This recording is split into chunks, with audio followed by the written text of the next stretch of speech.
Today we're going to do bacterial reviving from lyophilized bacteria. Okay, first we're going to build sterile environment on our bench.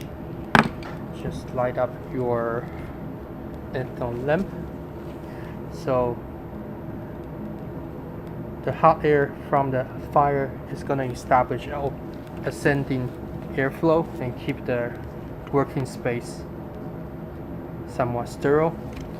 And for preparation, we will prepare 4 milliliters of the LB, so Luria Britannia medium for the bacteria.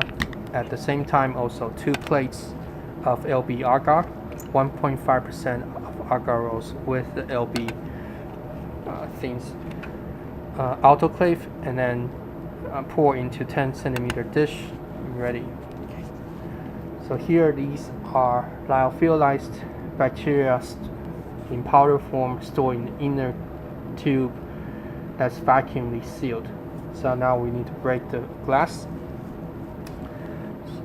and then we need to prepare some tissue, some tweezers, sterilize your loop. Okay. So burn your loop to hot red. So your loop can be stainless steel or titanium or platinum. Either way is fine. Just burn it to hot red and then let it rest to cool down. So for this, let's heat up outside of the tube with your lamp here. Okay. So heat it up. Just bring up the temperature, but not toward the bacteria side directly. Okay. We're just heating the glass, and we're gonna break the glass. Put some drop of water here, and then we can use the tweezer to break the glass.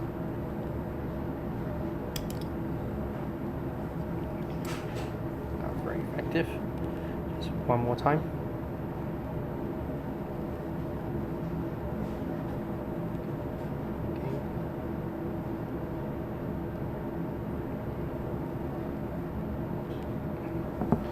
So remember, is good laboratory practice. Anything that's sharp nose, have a sharp nose container ready for you.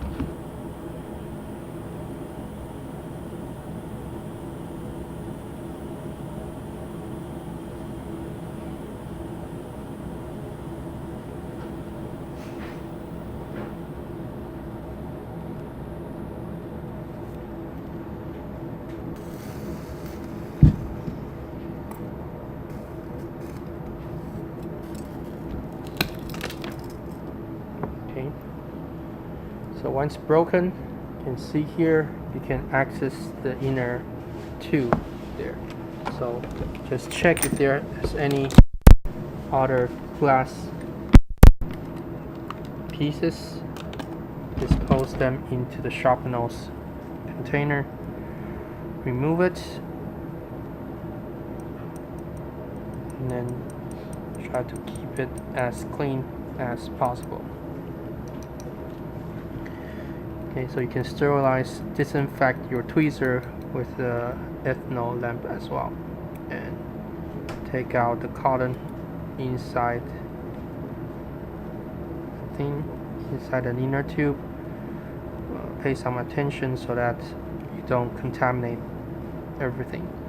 Now, of course, these have been in contact with the bacteria, then you need to put them into the red biohazardous waste. Okay, so put them in there. Okay, now we have access to this bacteria in the tube. Leave it around here so that it's still sterile. Okay. But next is we have our clean dropper, sterile droppers. Take a drop of the medium, put them to revive the lyophilized bacteria. Okay, so 3 to 500 microliter, so slightly 500 microliters, half a milliliter of the medium to the bacteria to revive it. Just add it in here and then shake it a bit. And use your droppers to dissolve the bacteria in powder form.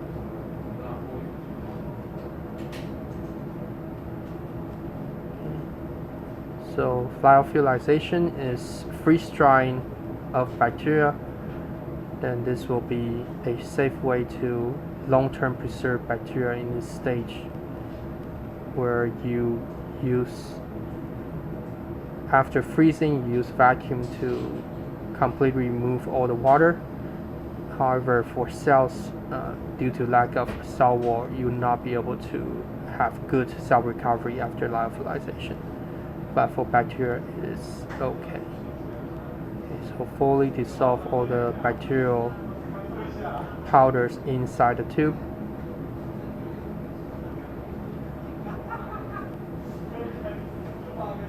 Okay. So when you're ready, afterward we're gonna put some bacteria into the liquid culture, we say. So in the LB medium, and we'll culture it overnight. At the same time, we'll also strake out in on the two agar rose plate as well. Let's wait for it to completely dissolve so that we have all the bacteria.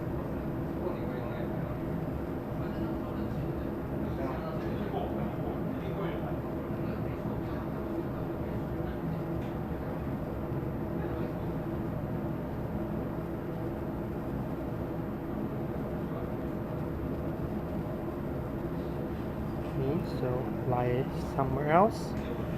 First, put some bacteria into the liquid culture. Just a little bit. See, very much enough.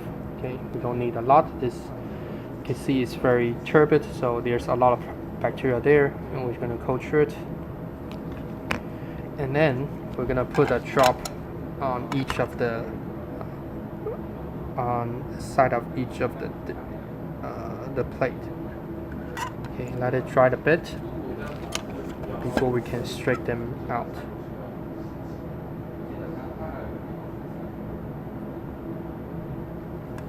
Okay, for the rest, dump it also in the biohazard waste in red. Okay, so while you keep your ethanol lamp on, we're gonna strike out the bacteria. Now, of course, now the bacteria is very concentrated. It's on the dish, and then you can use your sterilized loop to spread them out. Now, supposedly, if your agar rose plate is a bit dry, then they will absorb the water very quickly, but don't stretch them out to the entire plate so suddenly. Okay, so we stretch them out into one zone, and then here, right now, there's a lot of bacteria on the loop, so we're gonna sterilize it one more time. So also again, burn the loop to hot red. Just observe it using the topper side of your lamp of the fire to burn it to hot red, and then move it away to let it cool down.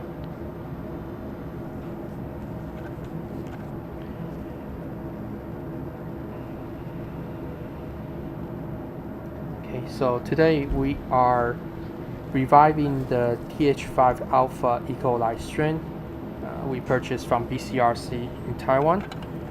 So now we have the first, now this is called quarter striking or 3-zone striking, just depends on how fine you want to make it. The idea is you have very high concentration of bacteria here, but in the end we want to get single bacteria colony. For each of colony after overnight culture, it's gonna be one colony. Supposedly they will originate from single bacteria. So one bacteria grows out to one colony. So that's what. But if it's really one bacteria, is of course debatable. Now it's just standardized is that we'll call one colony forming unit. Usually it's one bacteria. So you want to have single bacteria colony on your plate. So what you're gonna do is, for each of the loop, you have one side. So each of the loop, you can use two sides on each end of the loop, right? So here is like you can do this in a smarter way. you strike first on one strike.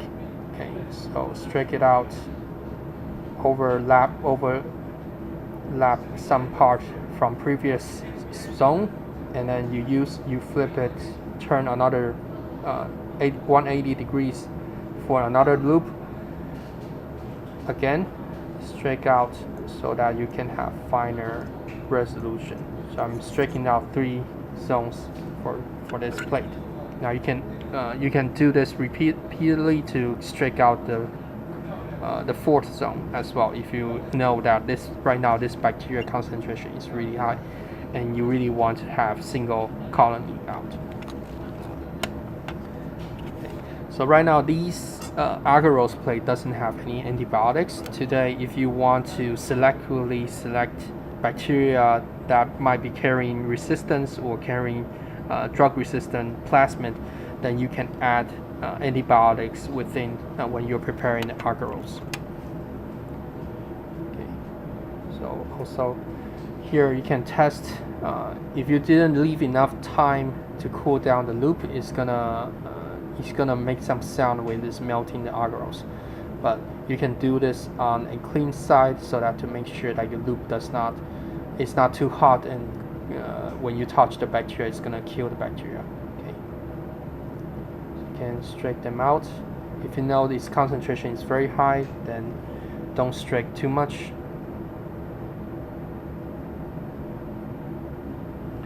Of course, we practice newcomers. Oftentimes will break the agarose, but over time you know the angle as well as the force you need to apply so that you don't cut the agarose gel.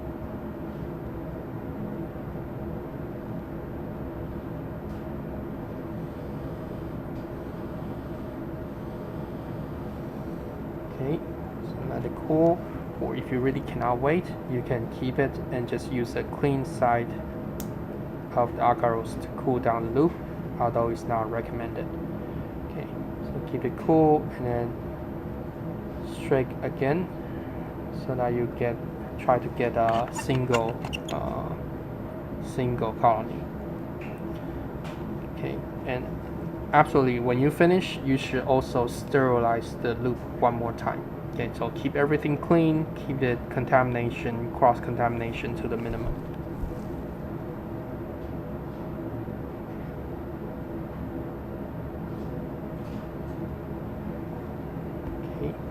Finish with this one. When you finish, you can cap it for end of this experiment.